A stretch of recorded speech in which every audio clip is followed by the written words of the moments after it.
నిన్నటిదాకా యువతరంతో ఆందోళన చేశారు. ఇప్పుడు రైతులతో ఆందోళన చేస్తారట కాక్రోచ్ జనతా పార్టీ నాయకులు. రైతాంగ సమస్యల మీద మరొక ఉద్యమానికి సిద్ధమవుతున్నారు.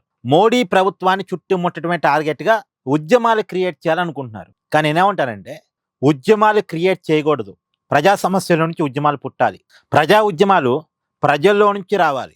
అప్పుడు సక్సెస్ అవుద్ది. దానికి నాయకత్వం వహించేవాడికి పేరు వస్తుంది. కానీ ఉద్యమాలు క్రియేట్ చేయాలని చూస్తే అది కరెక్ట్ కాదు. దానివల్ల బ్యాన్ నేమే వస్తుంది. ఇప్పుడు నీట్ పేపర్ లీక్ విషయంలో ఒక ఉద్యమం వచ్చింది. ఎక్కడి నుంచి వచ్చింది?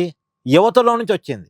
అసలు ఢిల్లీ జంతర్ మంతర్ దగ్గరకు వచ్చేవాడికి కాక్రోజుల మీద ప్రేమ ఉండి కాదు, సమస్య మీద కోపం ఉండి వచ్చారు. నిజానికి వీళ్ళంతా ఇప్పుడు మొన్న ఢిల్లీ జంతర్ మంతర్ దగ్గర ఆందోళన కార్యక్రమంలో పాల్గొన్న యువతంతా కాక్రోజుల మీద ప్రేమతో కాక్రోచ్ జనతా పార్టీ లేదో చేస్తారు అనే నమ్మకంతో వచ్చిన వాళ్ళు కాదు.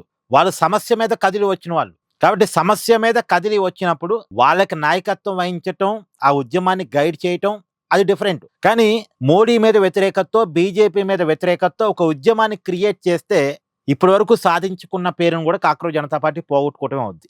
వీళ్ళు కావాలని మోడీని ఇబ్బంది పెట్టాలని, భారతీయ జనతా పార్టీని ఇబ్బంది పెట్టాలని ఒక పొలిటికల్ టార్గెట్తో పనిచేస్తున్నారు. వీళ్ళ వెనకాల ఒక పొలిటికల్ ఇంటెన్షన్ ఉంది.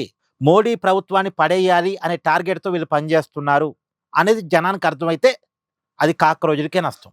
ఇప్పుడు ఈ ఉద్యమంలో వచ్చిన సక్సెస్ని ఎంజాయ్ చేయాలి, కానీ మళ్ళీ దీన్ని ఇంకొక ఉద్యమంగా మార్చాలి. ఎంతసేపటికి మేము ఉద్యమాల్లోనే ఉండాలి, ప్రజలు ఎంతసేపటికి రోడ్డు మీద తీసుకురావాలి, ప్రభుత్వానికి వ్యతిరేకంగా మాట్లాడించాలి, మోడీ ప్రభుత్వాన్ని పడేయాలి, మోడీని అధికారం నుంచి దించేయాలి, ఈ ఆలోచనతో పనిచేయడం అనేది కరెక్ట్ కాదు. ఏదైనా ఒక సమస్య వచ్చినప్పుడు ఆ సమస్య వల్ల బాధించబడ్డ బాధితులు పక్కన ఉంటే అదొక రకం, అది డిఫరెంట్. కానీ కృత్రిమ ఉద్యమాలు క్రియేట్ చేయటం అది మొదటికే మోసం, మొదటికే నష్టం. ఏమంటారు? కామెంట్ చేయండి.